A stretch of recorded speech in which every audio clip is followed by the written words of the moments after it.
लेकिन ये जो कुमारी शैलजा जी वाला जो मामला है, ये तो बड़ा गंभीर प्रश्न है। हुआ क्या, हरियाणा में कुमारी शैलजा का कद लगातार बहुत बढ़ा है और पूरे प्रदेश से मांग उठने लगी कि जो है कुमारी शैलजा को मुख्यमंत्री का उम्मीदवार बनाया जाए। लेकिन कांग्रेस पार्टी क्या है, यह तो जाटों की गुलाम है।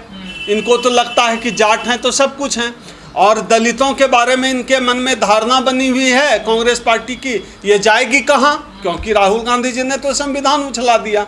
अब इनको लगता है कांग्रेस पार्टी को कि अब ये जाएंगे कहाँ, कहीं तो रास्ता है नहीं, दलित को कांग्रेस के पास ही आना है। लेकिन कांग्रेस पार्टी को यह समझना चाहिए कि आप दलितों को ज़्यादा दिन तक ठग नहीं सकते हैं। ये ठीक बात है कि आज की तारीख में हमारा दुश्मन नंबर 1 जो है भारतीय जनता पार्टी है। ये ठीक बात है कि दलितों को अगर चुनने का मौका मिला भाजपा और कांग्रेस में तो कांग्रेस को चुनेगी। लेकिन याद रखिएगा कि दलित जो है कांग्रेस का भी बंधुआ मजदूर नहीं है। अगर इस तरह अपमान जिस तरह से कुमारी शैलजा का किया गया है, मुझे लगता है कि हरियाणा के दलित विचार कर रहे हैं नए विकल्प की ओर, और नए विकल्प की कमी नहीं है। इस बार भाई चंद्रशेखर भी चुनाव लड़ रहे हैं। मैं तो हरियाणा के दलितों से अपील करूंगा कि जहां भी आज़ाद समाज पार्टी का उम्मीदवार चुनाव लड़ रहा है, आज़ाद समाज पार्टी को वोट दीजिए। और एक ये जो परसेप्शन बनाया जाता है ना कि ये वोट काटने वाला है, जीतेगा नहीं, इस परसेप्शन से दूर हटिए, अपने लोगों को मजबूत करिए। याद रखिए, चाहे बहन मायावती हो, चाहे भाई चंद्रशेखर हो, ये मजबूत होंगे चाहे जीत हार कुछ भी है। चंद्रशेखर और मायावती जितने मजबूत होंगे, आप उतने मजबूत होंगे। ये बात दलितों को, खास तौर पे बहुजनों को ये बात ठीक से समझ लेनी चाहिए। कांग्रेस और भाजपा के मजबूत होने से दलित कभी मजबूत नहीं होने जा रहा है। इस देश में मायावती जी मजबूत होंगी, भाई चंद्रशेखर मजबूत होंगे, तभी जो है दलित मजबूत होंगे। अच्छी बात है कि हरियाणा में बहन मायावती जी भी लड़ रही हैं और भाई चंद्रशेखर भी लड़ रहे हैं। मैं अपील करता हूं सब लोग, आज के समय में संसद भवन की सबसे बड़ी आवाज़ भाई चंद्रशेखर। लोग कहते हैं वोट कटवा हार, मैं ऐसा नहीं मानता हूं। अपने आदमी को वोट देना है, अपने आदमी को जिताइए, पूरी ताकत लगाइए। दलितों के लिए ये मामला कभी भी, मेरा अपना व्यक्तिगत मानना रहा है कि कोई भी चुनाव हो, दलितों के लिए कभी भी कोई भी चुनाव सिर्फ चुनाव जीतने, सांसद विधायक बनने का मामला नहीं होता है। दलितों के लिए कोई भी चुनाव अपने आत्मसम्मान का मामला होता है। हम चुनाव में सीट नहीं जीतते, हम आत्मसम्मान जीतते हैं। हम चुनाव में यदि हमारा कोई एक भाई भी विधायक बनता है, विचारधारा का व्यक्ति, तब लगता है कि बाबा साहब जो कारवां लेकर चले थे, उस कारवां को एक मंजिल और मिली। इसलिए हमारे लिए चुनाव बहुत भावुक कर देने वाला मसला होता है। सामाजिक न्याय देंगे सबको, मंचों से बड़ा बोल रहे हैं, हरियाणा में दलितों की बेइज्जती, अपमान कर रहे हैं। ये तो पूरा देश देख रहा है, हरियाणा के दलित भी देख रहे हैं, और कुमारी शैलजा का अपमान पूरे देश के दलितों का अपमान है। चाहे किसी भी पार्टी में हो, अगर दलित भाई के साथ, दलित बहन के साथ अपमानजनक बात होगी, चाहे कोई राजनीतिक दल हो, हम उनके खिलाफ करें। कांग्रेस पार्टी में हुड्डा के समर्थक लगातार बहन कुमारी शैलजा के खिलाफ बोल रहे हैं, अपमानजनक भाषा का प्रयोग कर रहे हैं, और उनको लगता है कि इसके बावजूद हरियाणा का दलित कांग्रेस को वोट देगा। इस गलतफहमी में न रहें।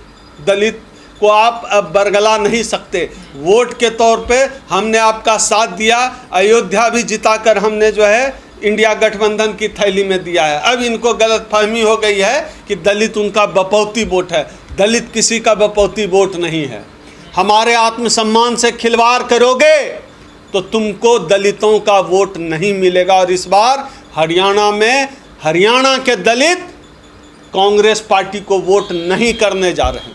लेकिन 2005 से 2014 तक हुड्डा वहां पर मुख्यमंत्री रहे, सबसे ज्यादा अत्याचार दलितों पे हुए। नहीं, बिल्कुल ये सच बात है। और कांग्रेस पार्टी हमेशा से दलितों को स्पेस कहाँ देती है? दलितों को तो बहुत कम स्पेस है। ये तो समझिए कि राहुल गांधी के व्यक्तिगत प्रयास से जो है, अभी खड़गे जी अध्यक्ष हैं, नहीं तो कांग्रेस का जितना सवर्णवादी ढांचा है, कांग्रेस का जितना मनुवादी ढांचा है, उतना तगड़ा मनुवादी ढांचा तो बीजेपी आरएसएस का भी नहीं है।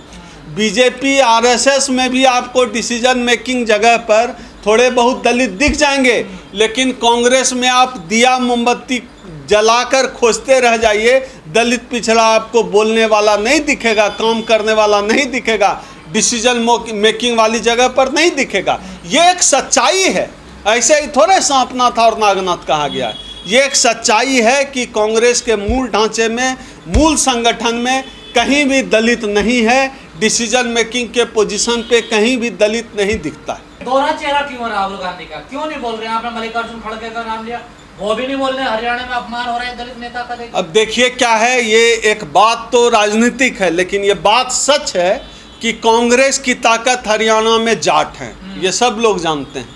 और किसी की हिम्मत नहीं है, चाहे राहुल गांधी हो या और कोई नेता हो, किसी की हिम्मत नहीं है कि हुड्डा एंड कंपनी के खिलाफ कोई एक शब्द बोल दे, चाहे जितना उत्पीड़न हो जाए, चाहे किसी दलित नेत्री कुमारी सैलजा का कितना भी अपमान हो जाए, लेकिन ये लोग हुड्डा एंड कंपनी के खिलाफ नहीं जा सकते। दिल्ली हाईकमान ने घुटने टेक दिए हुड्डा के सामने। सब हरियाणा में सिर्फ हुड्डा ही हुड्डा, कांग्रेस को लगता है कि हुड्डा ही है। दलितों का वोट है, वो कहाँ जाएगा? वो इनको यही गलतफहमी हो गई है कि यह जो 22% दलित है ना, ये कांग्रेस की तरफ 2-4% काट के आ जाएगा, क्योंकि संविधान दिखाया गया है 2024 के चुनाव में। लेकिन इस गलतफहमी में न रहे, मैं बार बार चेता रहा हूँ, दलितों को मूर्ख समझना बंद कर दीजिए, दलितों को राजनीतिक रूप से बेवकूफ़ समझना बंद कर दीजिए। दलित इतना समझता है कि आत्मसम्मान से बढ़कर हमारे लिए कुछ नहीं। कांग्रेस के लिए चुनाव जीतने और मुख्यमंत्री बनने की लड़ाई हो सकती है, भाजपा के लिए यह अपना सीट और अपना राज्य बचाने की लड़ाई हो सकती है, लेकिन इस देश के दलितों के लिए चाहे हरियाणा का चुनाव हो, चाहे म्युनिसिपल तक का चुनाव, जो आत्मसम्मान का चुनाव हो। तो दलितों पर अत्याचार करने का इतिहास रहा है, बिल्कुल है, और आने पर ये यही करेंगे दोबारा, कोई परिवर्तन थोड़े ही दिख रहा है। तो ये जो कांग्रेस में दलित नेता वो क्यों नहीं समझ रहे? कुमारी सैलजा का जो अपमान करने का काम किया गया है, यह एक ट्रेलर है कि अगर कांग्रेस हरियाणा में सत्ता में आती है तो हरियाणा के दलितों के साथ इनका व्यवहार क्या होने वाला है। इस बात से किसको इनकार है कि हुड्डा शासित हरियाणा में सबसे अधिक दलित उत्पीड़न होता रहा है? ये भी तो एक सच है। इस सच से किसको इनकार है? सैलजा ने पूरी अपनी जवानी खपा दी, कांग्रेस में बुढ़ापा आ गया है। बात सिर्फ कुमारी सैलजा के जीवन, कांग्रेस में जीवन खपा देने की नहीं है, बात होती है कि स्ट्रक्चर कैसा है इस संगठन का। कांग्रेस का ढांचा पूरी तरह ब्राह्मणवादी है, मनुवादी है। भले ही इनके उदयपुर अधिवेशन में भी कहा गया कि आरक्षण दिया जाएगा, अब इन्होंने कुछ नियुक्तियां की जिसमें इन्होंने दलितों पिछड़ों को जगह दिया है। इस बात से कोई संदेह नहीं है कि खड़गे की कांग्रेस और जो उधर जो ब्राह्मण कांग्रेस है, दो कांग्रेस है कांग्रेस के अंदर, एक मनुवादी कांग्रेस है, एक राहुल गांधी वाली कांग्रेस है जिसमें खड़गे हैं सामाजिक न्याय वाली कांग्रेस है, लेकिन ब्राह्मण वाली कांग्रेस ज़्यादा हावी है। दलितों को हरियाणा क्या पूरे देश में 3000 साल से ज़्यादा समय से नहीं पनपने दिया जा रहा है। आप कहीं बोलिए, कहीं बर्दाश्त नहीं किया जाएगा। आप भाजपा में तो थोड़ा बहुत बर्दाश्त भी कर ले, नहीं बर्दाश्त ये नहीं करते हैं ना संगठन के अंदर। तो आप जो बिल्कुल जातिवादी हैं, सबसे अधिक जातिवादी अगर कोई जाति है हरियाणा में तो जाट है। कौन नहीं जानता है? तो कोई जाट भी इस बात से इनकार करेगा। जाति की ताकत, संख्या बल सबसे बड़ी ताकत होती है।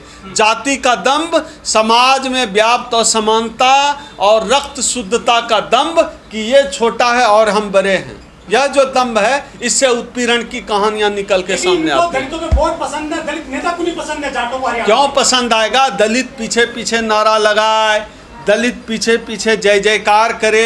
दलित नेता इनको क्यों चाहिए? नेता ब्राह्मण होना चाहिए, नेता सवर्ण होना चाहिए। झोला ढोने वाला, पीछे पीछे नारा लगाने वाला, ये दलित पिछड़ा चलेगा। और डिसीजन मेकिंग हमेशा सवर्णों के हाथ रहेगा। डिसीजन मेकिंग कभी भी दलितों पिछड़ों के हाथ नहीं रहेगा। इससे इनके संगठन का जो मनुवादी तंत्र है, इनके संगठन का जो ब्राह्मणवादी तंत्र है, जहां ब्राह्मण रूल करते हैं, जहां सवर्ण जो है सत्ता स्थापित किए हुए हैं, जहां पूरा गोटी फिट किया जाता है कि यहाँ ये प्रदेश अध्यक्ष होगा, यहाँ ये होगा, यहाँ वो होगा, यहाँ ये महासचिव बनेंगे, उस तंत्र में ये कभी भी दलितों पिछड़ों को नहीं आने देंगे। सैलजा से पहले अशोक तंवर के साथ में मारपीट की गई थी दिल्ली में पद और कद को लेकर। पूरी तरह से यह जो जातिवादी भेद है, चाहे राजनीति में हो या सामाजिक जीवन में हो, पारिवारिक जीवन में हो, यह जातिवादी मानसिकता कोई समाज से अलग नहीं है और राजनीतिक दल समाज से अलग नहीं, ये हमारे समाज में है, राजनीति का हिस्सा है। और हुड्डा को लगता है कि उसके बिना कांग्रेस नहीं चल सकती, और कांग्रेस को भी लगता है कि हरियाणा में हुड्डा के बिना वो नहीं चल सकते। ये एक दूसरे का पूरक हैं। ऐसी स्थिति में जो सामाजिक समीकरण है, दलितों को दबाया गया है, तो वही मानसिकता लेकर जाट चलते हैं और हुड्डा जिस जाति से हैं उस जाति के लोग दलितों पिछड़ों को दबाते हैं। मिर्चपुर से लेकर तमाम इतिहास आप देख लीजिए, यही इतिहास है हरियाणा का। लोग जो है क्यों चले जाते हैं बड़े राजनीतिक दलों में? आज मैं अम्बेडकरवादी हूँ, मैं निर्विरोध, अगर मैं चुनाव लड़ता हूँ निर्दलीय, तो हो सकता है और इस बात की ज़्यादा संभावना है कि मेरी जमानत जब्त हो जाएगी। वहीं मैं भारतीय जनता पार्टी या कांग्रेस का टिकट लेकर या आम आदमी पार्टी का टिकट लेकर चुनाव लड़ता हूं, तो मेरी जीत 90% तो पक्की है। तो जो समाज 24 कैरेट नेता खोजता है, उस समाज को अपने ऊपर भी विचार करना चाहिए कि समाज 24 कैरेट नेता को वोट भी दे और वोट का जो पावर है उसको डेवलप करे पॉलिटिकल फोर्स के रूप में। हर जगह यही हालत है दलितों के साथ। दलितों का सम्मान कहाँ है? और ख़ास तौर पे ये दो जो राजनीतिक दल हैं, इन राजनीतिक दलों में जो है दलितों की भागीदारी देख लीजिए, समझ लीजिए। भारतीय भाजपा में तो कम से कम भागीदारी भी मिलती है। मैं हमेशा बोलता हूँ, संगठन के स्तर पे या किसी भी स्तर पे भारतीय जनता पार्टी में जो है भागीदारी भी मिलती है।